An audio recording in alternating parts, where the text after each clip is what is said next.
என் அன்பு வணக்கம். இன்றைக்கி ரொம்பவும் டேஸ்ட்டான புதினா சாதம் தான் செய்ய போகிறோம். ஒரு மிக்ஸி ஜாரில் நம்ம புதினா போட்டுக்கலாம்.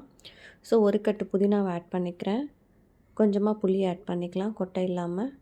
அதுக்கப்புறம் ஒரு சின்ன துண்டு இஞ்சி, பூண்டு, பச்சை மிளகாய், உங்கள் காரத்துக்கு ஏற்ற மாதிரி உப்பு. அதுக்கப்புறம் எல்லாத்தையும் போட்டு நல்லா ஒரு கிரைண்ட் பண்ணிட்டு வந்துடலாம். பாருங்கள், இந்த மாதிரி அரைச்சாச்சு. இப்போ நம்ம கேஸ் ஆன் பண்ணி ஒரு கடாய் வச்சுக்கலாம். கடாயில் 2 டேபிள் ஸ்பூன் ஆயில் ஊற்றிக்கலாம். ஆயில் ஊற்றிட்டு பிரிஞ்சி இலை, அதுக்கப்புறம் பட்டை, லவங்கப்பூ போட்டுக்கலாம்.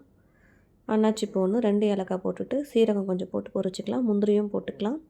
அவ்வளோதான், நல்லா மிக்ஸ் பண்ணி கொடுத்துருங்க. இது லஞ்ச் பாக்ஸ் ரெசிபி தான். ஸோ கொஞ்சம் ஆனியன் போட்டுக்கலாம். இந்த மாதிரி வெரைட்டி ரைஸாக பண்ணி கொடுக்கும்போது குழந்தைங்க விரும்பி சாப்பிடுவாங்க. ரொம்ப நல்லாயிருக்கும், கலர்ஃபுல்லாகவும். ஸோ நம்ம அரைச்சி வச்ச இந்த விழுதுகளை ஆட் பண்ணிவிட்டு அனல் கம்மியாக வச்சுட்டு நல்லா மிக்ஸ் பண்ணி கொடுத்துடலாம். ஸோ அந்த பச்சை வாடெல்லாம் போகிற அளவுக்கு நல்லா வதக்கி கொடுத்துடலாம். ஸோ பாருங்கள், இப்போ நம்ம கொஞ்சமாக புதினாவை போட்டுக்கலாம், பச்சையாக. கருவேப்பிலை கொஞ்சம் போட்டு எல்லாத்தையும் நல்லா ஃப்ரை பண்ணிக்கலாம். ஸோ ஃப்ரை பண்ணிவிட்டு உப்பு கொஞ்சம் தேவையான உப்பு, பெருங்காயத்தூள் எல்லாமே போட்டுக்கலாம். ஸோ உப்பு காரம்லாம் உங்களுக்கு ஏற்ற மாதிரி பார்த்துங்க. கொஞ்சம் அப்புறம் வெடித்து வச்சுருக்க ரைஸ் ஆட் பண்ணிக்கலாம். ஒயிட் ரைஸ் தான்.